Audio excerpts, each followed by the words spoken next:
I'm glad to see you all still smiling after a challenging but rewarding 2 days of intense planning and the Talanoa to accelerate climate action in our Pacific Islands.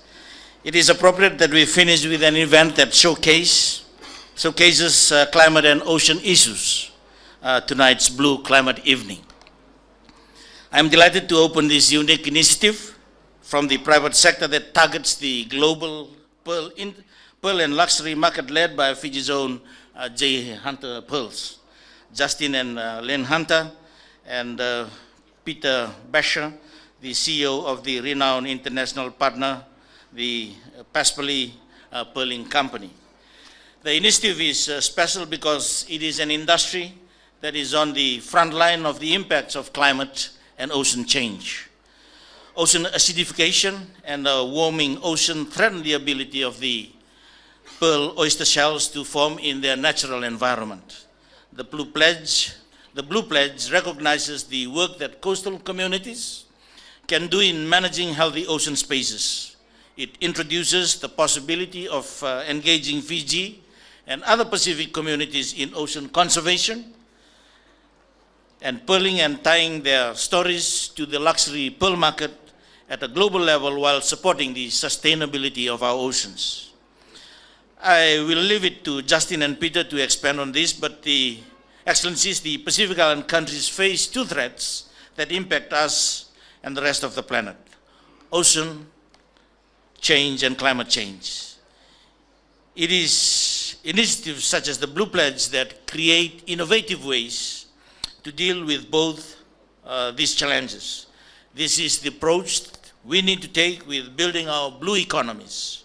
The private sector, government and communities have to find common benefits as we work together to transform our traditional economic sectors. While we have relatively small economies, it does not prevent us from developing big and new approaches, dealing with these significant challenges that can have global impact.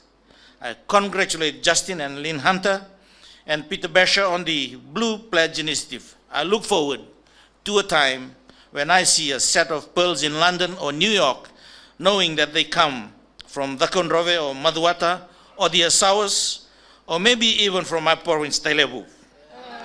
I know that this is the first step with tonight's launching, and I look forward to standing with you and the broader partnership in New York in September for a global launch of the Blue Pledge. Excellencies, ladies and gentlemen, the second event is the launching of the Pacific Islands Transport Forum that will be co-hosted here in Suva in November this year between the governments of Fiji, Marshall Islands, and the University of the South Pacific, who celebrate their 50th anniversary this year. Both events are part of a portfolio of actions under the Ocean Pathway and supported by the government of Fiji and the COP23 presidency and like-minded partners. Congratulations on a successful CAP event, and I hope that tonight you take the time to celebrate together before you depart Fiji. Let us continue to work together on combating climate change and ocean change and ensuring that we leave a better Pacific and a better planet for our children.